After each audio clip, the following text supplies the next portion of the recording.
या श्रीदेव विराम आशीर्वाद तुम्ही नेमके इथं का माझ्या भक्तांच्या संरक्षणात मी भक्त तयार करतो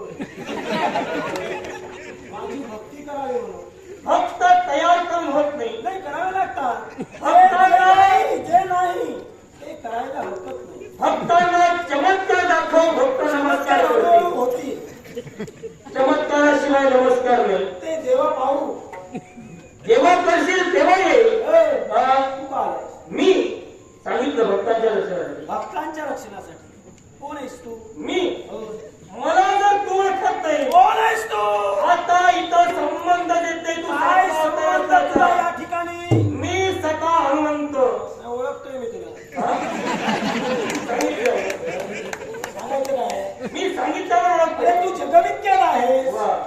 तुझं मला माहित नाही तू काय काय कुमांड केली ती माहित नाही ऐकलं. मला सांगायचीच नाही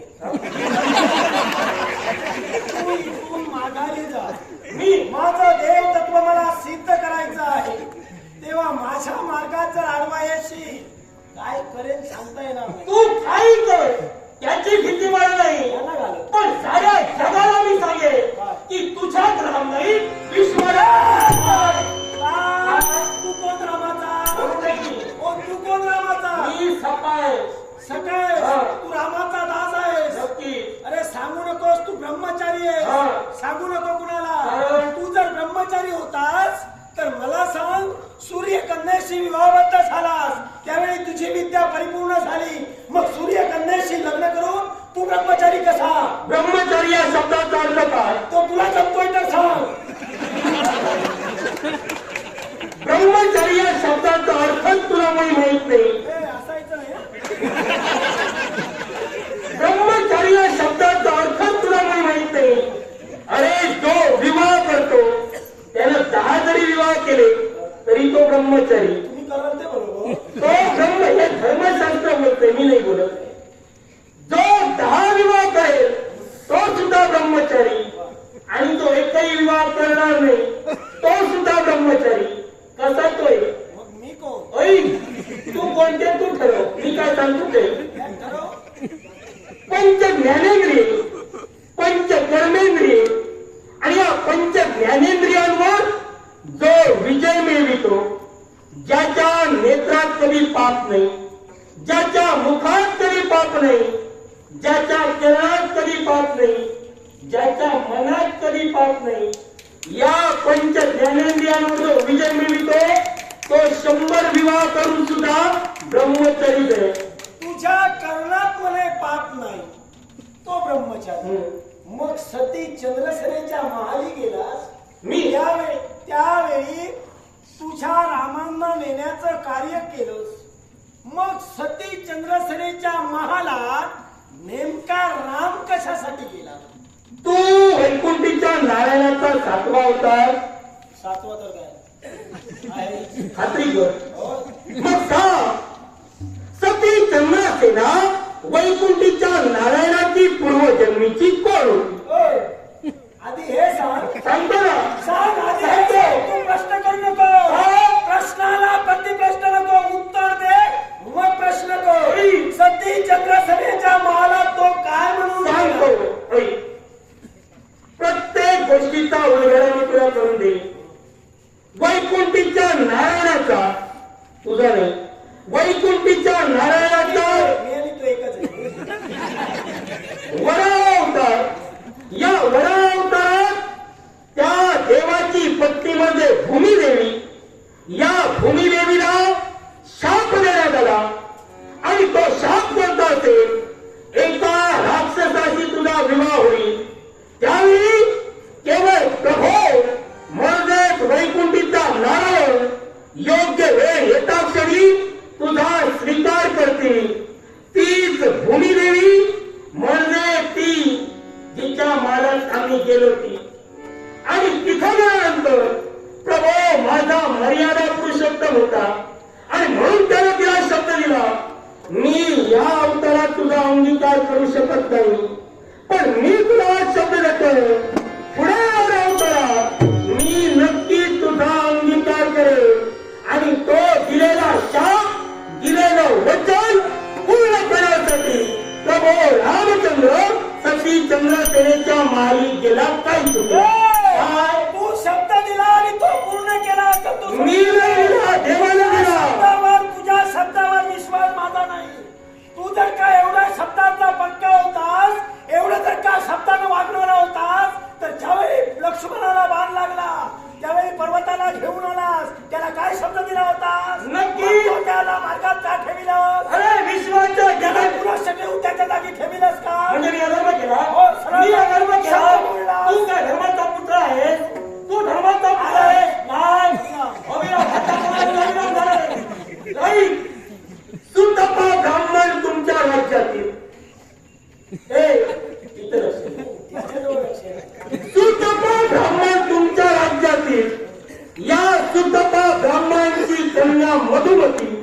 या मधुमतीवर इथं बघा.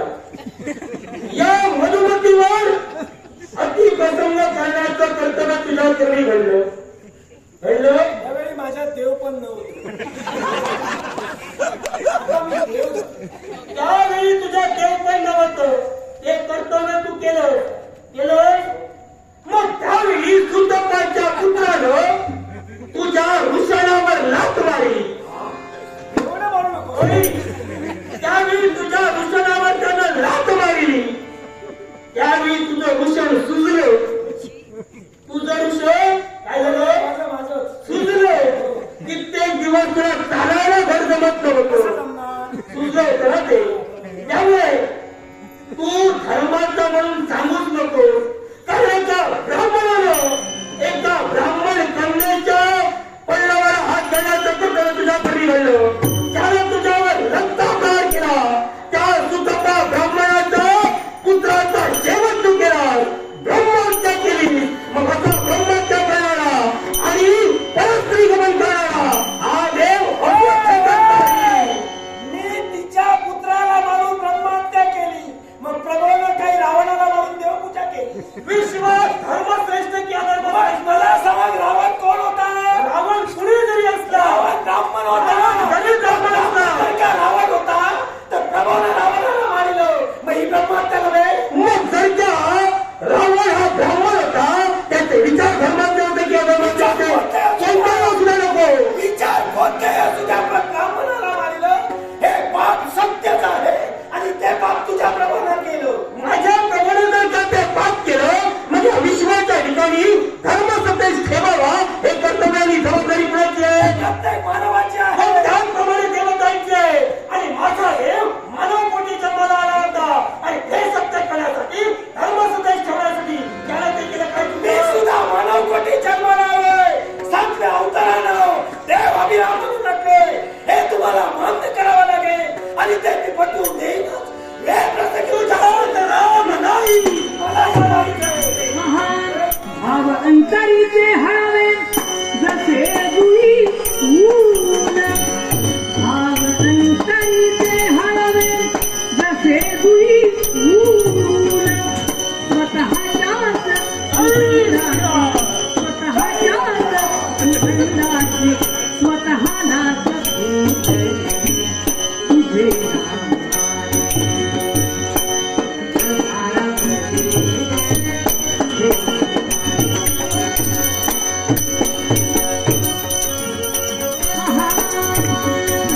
नको भांडती पळावी, नको हुनराज, नको भांडती पळावी, नको हुनराज.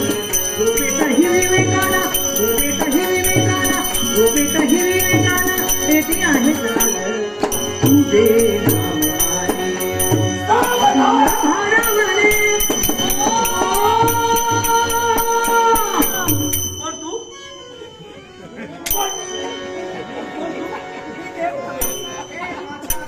हनुमंतराया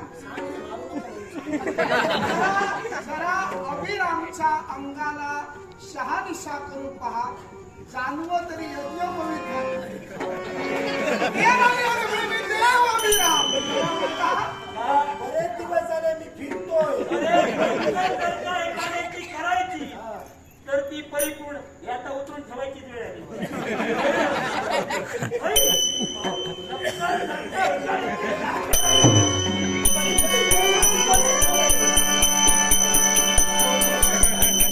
देवाचा सत्ता अवतार नाही रे. देवाचा पहिला सुद्धा हनुमंतानं आपली छाती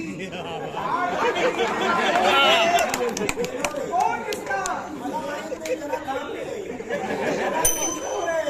या देवाच्या भक्तांना त्रास देणार का? नाही रे बाबा.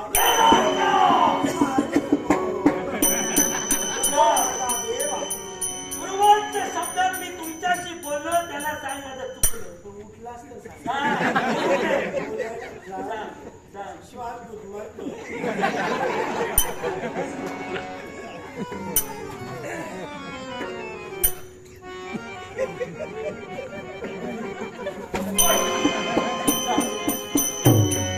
आता जर मारीलास तर देवाची शपथ आहे.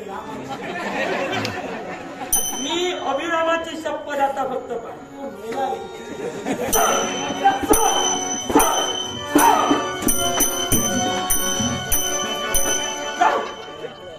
बोलायला दिलं तर सांगेल. रडू नको. मार खायला रडायचं नाही का, हसायचं.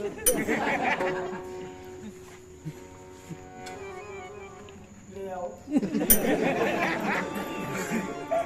काय करू? साऱ्या माझ्या भक्तांची माफी माग. पाय धर. सगळ्यांचे यांचे पाय धर.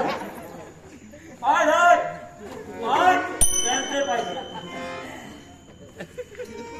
माझं चुकलं हो. हो वहिनी.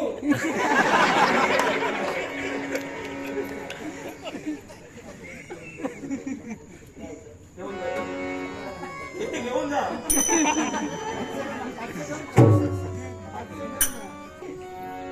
परत तेव्हा येईल. भक्ती करायला.